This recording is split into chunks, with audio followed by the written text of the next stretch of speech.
ராகவேந்திராஜ நமக. நேற்று உரையில் தஞ்சாவூர் அரசிடம் ஸ்ரீ ராகவேந்திரருக்கு அவசர அழைப்பு வருகின்றது. பின்னர் அரசே ஓடோடி வந்து ஸ்ரீ ராகவேந்திரர் விழுந்து வணங்குகின்றார். தஞ்சாவூருக்கு எழுந்தருளுமாறு பணிக்கின்றார். அதன்படி அரசரின் அழைப்பை ஏற்று கும்பகோணத்திலிருந்து தஞ்சாவூருக்கு பயணமாகின்றார். அங்கேயும் பல அதிசயங்களை நிகழ்த்துகின்றார் என்று நேற்று உரையை முடித்திருந்தோம் அல்லவா? வாருங்கள் ஸ்ரீ ராகவேந்திரரின் தஞ்சாவூர் பயணத்துக்குள் செல்லலாம். ஸ்ரீ ராகவேந்திர சுவாமிகள் தஞ்சாவூரை நெருங்கிக் கொண்டிருந்தார். எந்த மண்ணில் சந்நியாச ஆசிரமம் மேற்கொண்டாரோ அந்த மண்ணில் அடியெடுத்து வைத்து நடக்க துவங்கினார். அன்று ரகுநாத பூபால் என்பவர் தஞ்சாவூர் அரசராக இருந்து ஸ்ரீ சுசீந்திரரின் கட்டளைக்கிணங்க வெகு விமரிசையாக ஸ்ரீ ராகவேந்திரரின் பட்டாபிஷேக வைபவங்களை சிறப்பித்தார்.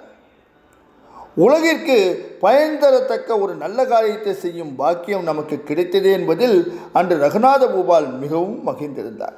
ஆனால் இன்று தற்போது தஞ்சாவூரின் அரசனாக இருக்கும் விஜயராகவ நாயக் என்பவரிடத்தில் துளி கூட உற்சாகமின்றி மிகவும் வாட்டத்துடன் அரசு மரியாதைகளுடன் தனது வேண்டுதலுக்கிணங்க தஞ்சாவூரை நெருங்கிக் கொண்டிருந்த ஸ்ரீ ராகவேந்திர சுவாமிகளை துயரம் கலந்த முகத்துடன் தனது எல்லையிலேயே வரவேற்பு கொடுத்து அரண்மனைக்கு அழைத்து வரலானார்.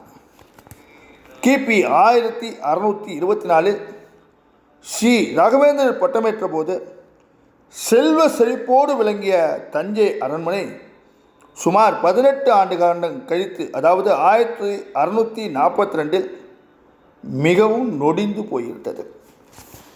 மதுரை, வேலூர், பீஜப்பூர் போன்ற அண்டை நாட்டு அரசர்களின் படையெடுப்பின் காரணங்களால் சோழ மண்டலம் நசிந்து கொண்டிருந்தது.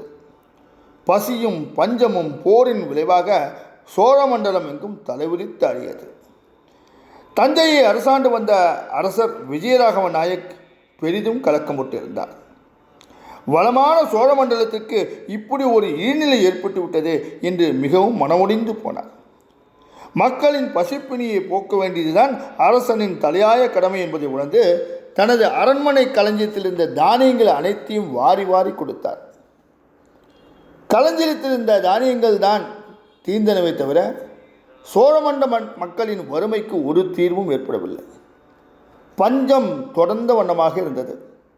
மழை வேறு இல்லாததனால் சோழமண்டலம் மிகவும் வறண்டு போயிருந்தது. அரசர் மிகவும் தீவிரமாக சிந்தித்தார்.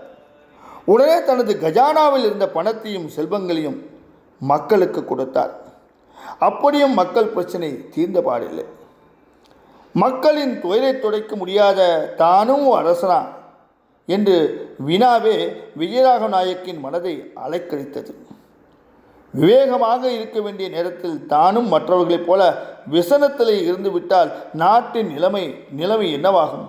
இன்னும் மோசமாகி போய்விடும் அல்லவா என்பதை அறிந்த அரசர் அடுத்து என்ன செய்யலாம் என்று யோசித்துக் கொண்டிருந்தார்.